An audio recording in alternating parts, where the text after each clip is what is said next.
এবার ইরানে সরাসরি হামলা চালালো ইসরায়েল। দেশটির পারমাণবিক আর সামরিক ঘাঁটি লক্ষ্য করে এই হামলা চালানো হয়, যার নিন্দা জানিয়েছে চীন, ওমান সহ বেশ কয়েকটি দেশ।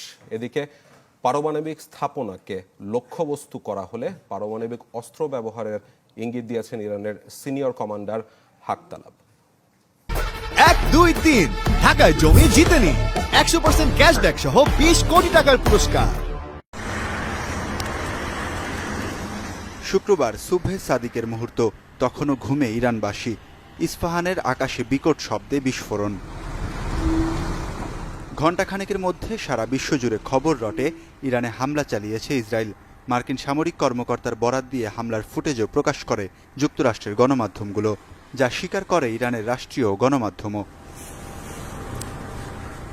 রাজধানী থেকে কয়েকশো কিলোমিটার দূরের ইস্পাহান ছিল হামলার লক্ষ্যবস্তু। পারমাণবিক স্থাপনা সহ সামরিক নানা অবকাঠামোকে নিশানা করে চালানো হয় এই হামলা।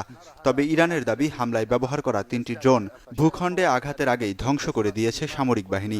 অক্ষত আছে পারমাণবিক স্থাপনা সহ অন্যান্য অবকাঠামো। তবে আবারও পারমাণবিক স্থাপনায় হামলা হলে কঠিন জবাবের হুঁশিয়ারি দিয়েছে তেহরান।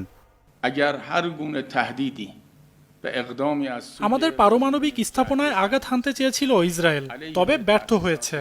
ভবিষ্যতে শক্তিশালী ক্ষেপণাস্ত্র ব্যবহার করে আবারও হামলার চেষ্টা করতে পারে জায়নবাদীরা।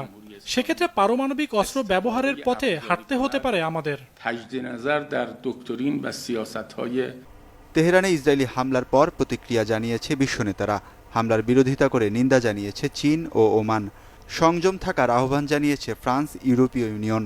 উদ্বেগ জানিয়েছে নেদারল্যান্ডস, জাপান ও মিশর।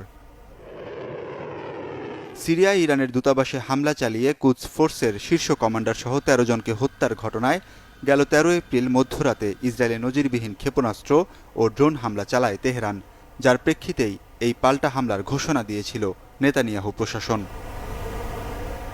ওয়ালিউল্লাহ ফারুক, চ্যানেল 24।